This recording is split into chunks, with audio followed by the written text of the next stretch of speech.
Hello students, welcome back to my channel. I hope you all are doing great. So students, जैसा कि मैंने आपसे कहा था कि हम अपने एमए पॉलिटिकल साइंस के जितने भी इम्पॉर्टेंट टॉपिक्स हैं उनको अलग अलग वीडियोस में डिस्कस करेंगे. स्पेशली उन टॉपिक्स को डिस्कस करेंगे जो one of the most repeated topics हैं एग्जाम्स के लिए. आज इस वीडियो में हम डिस्कस करेंगे वेरियस थ्योरीज ऑफ स्टेट्स जो कि आपकी MPS 004 का भी टॉपिक है. उसके अलावा वेरियस थ्योरीज ऑफ स्टेट किसी और पेपर का टॉपिक भी हो सकता है. अभी यहाँ पर जो हमारा आंसर रहेगा उसको हम बायलिंगुअल डिस्कस करेंगे, यानी कि हिंदी मीडियम और इंग्लिश मीडियम दोनों स्टूडेंट्स के लिए वीडियो है. थ्योरीज ऑफ स्टेट्स में आप क्या पढ़ते हैं? देखिए, इसके अंदर आपने ये पढ़ा है कि जो स्टेट को लेकर जो अलग अलग थ्योरीज हैं, ठीक है, जो हमारे अलग अलग थिंकर्स थे उन्होंने कहा कि स्टेट ऐसा है, किसी ने स्टेट के बारे में कुछ और कहा. यहाँ पे जो थिंकर्स हैं उन्होंने अलग अलग थ्योरीज दी कि स्टेट ऐसा है या स्टेट वैसा है. उनको हम पढ़ेंगे. जैसे कि सबसे पहले हम पढ़ेंगे प्लूरलिस्ट थ्योरी को. ठीक है.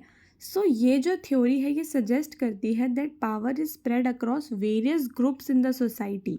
ठीक है.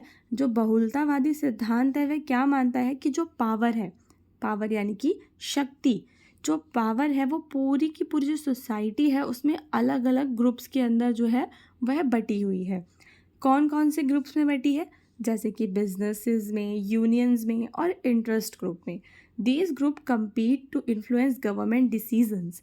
अब यहाँ पे ये जो ग्रुप्स हैं, बड़े बड़े मेजर जो ग्रुप्स हैं, ये क्या कर रहे हैं? ये सरकार के जो निर्णय हैं उनको प्रभावित करने की कोशिश कर रहे हैं. Which ensures that no single group can dominate the political process. और यहाँ पे वो इस चीज़ का भी ध्यान रखते हैं कि कोई एक जो ग्रुप है वो पॉलिटिकल प्रोसेस पे हावी ना हो. स्टूडेंट्स, आई होप कि आपको समझ में आया कि प्लूरलिस्ट थ्योरी में आपको क्या लिखना है. प्लूरलिस्ट थ्योरी क्या कहती है कि जो पावर है वो अलग अलग ग्रुप्स में बटी हुई है. ठीक है. अब हम बात करेंगे एलिस्ट थ्योरी की. ठीक है. अभी जाते हैं सिद्धांत. स्टूडेंट्स, आपको पता होगा कि एलीट ग्रुप क्या होता है. ठीक है. जो एलीट्स होते हैं वो कुछ रिच पीपल होते हैं सोसाइटी के. ठीक है. जैसे कि आपको पता होगा कि इंडिया के अंदर भी कुछ ऐसे लोग हैं जो one of the most richest people हैं. ठीक है. और कहीं ना कहीं वो लोग जो हैं वो गवर्नमेंट के डिसीजंस को क्या करते हैं? इन्फ्लुएंस करते हैं. ठीक है. The elite theory argues that a small powerful group of elites control the government. ठीक है. तो वो जो इलीट्स हैं वो क्या कर रहे हैं? गवर्नमेंट को कंट्रोल कर रहे हैं और ऐसे डिसीजन सरकार से बनवा रहे हैं जो कि उनको बेनिफिट करे, often ignoring the needs and desires of the general population. और यहाँ पे वो लोग जो बेचारे गरीब, जो आम जनता है, उसकी ज़रूरतों को नज़रअंदाज करते हैं. देखो, प्लूरलिस्ट थ्योरी के अंदर और इसमें थोड़ा सा डिफरेंस है. ठीक है. इसमें लिखा हुआ है कि ये प्रभावित करते हैं सरकार के निर्णयों को, और वहीं जो ये है ये कह रहा है कि ये तो पूरा कर ही देते हैं रियल में. ठीक है. ये कंट्रोल करते हैं सरकार को और सरकार से ऐसे निर्णय बनवाते हैं जो इनका फ़ायदा ले, अपने हित के निर्णय ये लोग बनवाते हैं. और स्टूडेंट्स, आपने कार्ल मार्क्स के बारे में सुना होगा क्योंकि अब आप MA के स्टूडेंट हो. कार्ल मार्क्स को आप जानते होंगे. तो जो कार्ल मार्क्स है उसकी दी गई थ्योरी है जिसको आप मार्क्सिस्ट थ्योरी कहते हो. ठीक है. ये बहुत ही ज़्यादा इम्पॉर्टेंट थ्योरी है. Marxist theory views the state as a tool of the capitalist class.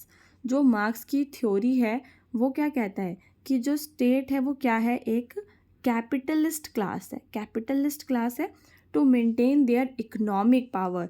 और वो क्या कर रहा है? अपनी इकोनॉमिक पावर को बना के रखता है. ठीक है. राज्य को पूंजीपति वर्ग के आर्थिक शक्ति को बनाए रखने के लिए एक उपकरण के रूप में देखता है. पूंजीपति वर्ग आप समझ रहे हो, वो लोग जिनके पास पूंजी है, जो इकोनॉमिकली काफ़ी ज़्यादा स्ट्रांग है. ठीक है. तो वो जो लोग हैं, ठीक है, वो जो लोग हैं वो क्या कर रहे हैं? अपनी आर्थिक शक्ति को, ठीक है, अपनी इकोनॉमिक पावर को बनाए रखने के लिए स्टेट को एज अ टूल जो है वो यूज़ कर रहे हैं. ये कहती है हमारी Marxist theory. It argues that the state enforces laws and policies that protect the interest of the wealthy while exploiting the working class. क्या हो रहा है कि जो wealthy लोग हैं, ठीक है, जो लोग wealthy हैं, ठीक है, वो क्या कर रहे हैं, एक्सप्लॉइट कर रहे हैं वर्किंग क्लास को। बहुत ही सिंपल है, ये मार्क्स ने कहा हुआ है काफ़ी बार। वो यही हमेशा कहता है कि जो राज्य है वो क्या कर रहा है, श्रमिक वर्ग का शोषण करवा रहा है और पूंजीपतियों का सपोर्ट करता है। अब हम पढ़ेंगे अपनी इंस्टीट्यूशनलिस्ट थ्योरी को। ठीक है, institutionalism focuses on the importance of formal rules and structures such as constitution, laws, bureaucracies in shaping political behavior and outcomes. So यहाँ पे देखो, संस्थावाद औपचारिक नियमों और संरचनाओं जैसे संविधान, कानून और नौकरशाही की महत्वपूर्ण भूमिका पर ध्यान केंद्रित करता है। यहाँ पे जो आपका संस्थागत सिद्धांत है वो किन चीज़ों पे ध्यान केंद्रित करता है, पहले आपको इस चीज़ को ध्यान देना है।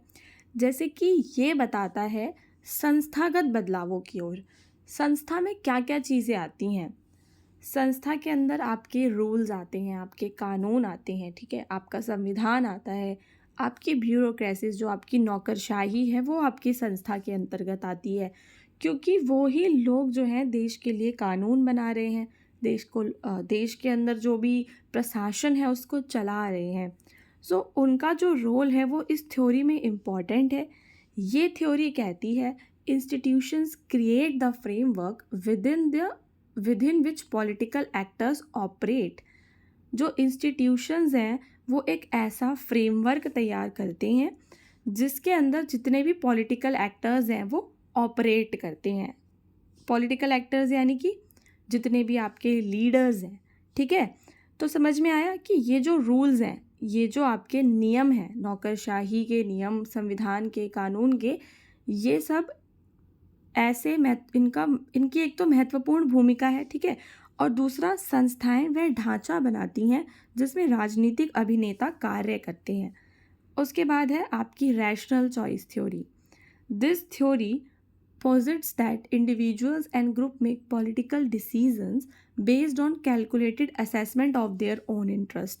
वो ये कहता है कि कोई भी कानून बना ले, वो कभी भी अपने खिलाफ तो कानून नहीं बनाएगा, है ना। तो वो ऐसे कानून बनाएगा जो उसके इंटरेस्ट को बढ़ावा दें, ठीक है, अपने हितों को ध्यान में रखते हुए ही कानून बनाएगा। weighing the cost and benefit to maximize their advantage।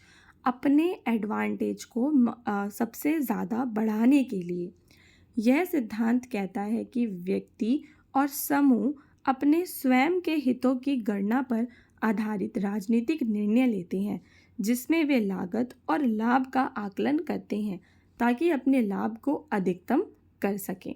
ठीक है, अपने लाभ को बढ़ाते हैं, सिर्फ ये कह रहा है। क्योंकि देखो, कोई भी ऐसा व्यक्ति जो रैशनल है, जिसका जो माइंड है वो रैशनली सोचता है, वो क्या करेगा, वो केवल अपने लाभ को बढ़ाने के बारे में सोचेगा। नाउ स्टूडेंट्स, अब आपकी फेमिनिस्ट थ्योरी आती है। जो फेमिनिस्ट हैं वो क्या कहते हैं? Feminist theory analyse how the state perpetuates gender inequality.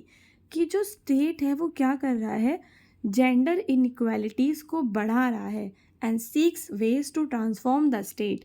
और फेमिनिस्ट थ्योरी कुछ ऐसे रास्ते ढूंढती है जिससे कि वो स्टेट को ट्रांसफॉर्म कर सके to achieve greater gender equality by changing laws, policies and societal norms. ताकि वो ज़्यादा से ज़्यादा बस क्या ला सके, जेंडर इक्वालिटी ला सके मेल्स और फीमेल्स के अंदर। नारीवादी सिद्धांत यह विश्लेषण करता है कि राज्य कैसे लैंगिक असमानताओं को बनाए रखता है और कानूनों, नीतियों और सामाजिक मानदंडों में बदलाव के माध्यम से राज्य को अधिक लैंगिक समानता प्राप्त करने के लिए बदलने के तरीकों की तलाश करता है। ठीक है, स्टूडेंट्स, मुझे उम्मीद है कि आपको समझ में आ गई होंगी सारी थ्योरीज ऑफ स्टेट्स। ठीक है, अब आपके MPS 4 का ये टॉपिक है। अगर कभी भी इससे रिलेटेड कोई क्वेश्चन आएगा that what are the various theories of state, तो आप आंसर लिख पाएंगे काफ़ी ज़्यादा ईजिली। ठीक है, मैं आपसे कहना चाहती हूँ कि आप अपने मतलब जैसे जो आपका MPS 1 है, 2 है, 3 है और 4 है ना, उसके इम्पॉर्टेंट टॉपिक्स और इम्पॉर्टेंट क्वेश्चन आंसर्स की एक डिफरेंट नोटबुक्स बना लीजिए, अलग अलग सबकी। और उसके अंदर जैसे जैसे भी आपको टाइम मिलता है तो टॉपिक्स को पढ़ के उनको उसमें शॉर्ट में लिख लीजिए।